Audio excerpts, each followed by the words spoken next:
মুসলমানরা হিন্দুদের পূজা মণ্ডপে যাওয়া কিংবা তাদের প্রতিমার সামনে দাঁড়িয়ে ছবি তোলা, নাচানাচি দেখা, এই পরিদর্শন করা, এই বিষয়টিকে ইসলাম সম্পূর্ণভাবে নিষেধ করে দিয়েছে।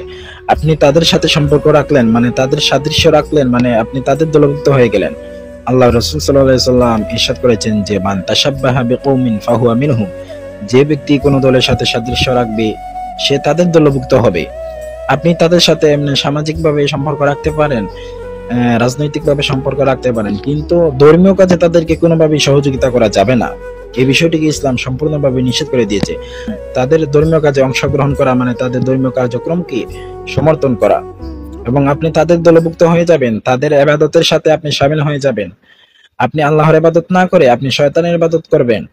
আল্লাহ তাআলা কোরআন কারীমে ইরশাদ করেছেন যে ওয়ালাকাদ বাআসনা ফি কুল্লি উম্মাতির রাসূলান আন ইয়াবুদুল্লাহা ওয়াজতানিবুত তাগুত, অবশ্যই আমি প্রত্যেক উম্মতের কাছে একজন রাসূল পাঠিয়েছি এ কারণে যে তোমরা আল্লাহর ইবাদত করো এবং শয়তানকে এড়িয়ে চলো।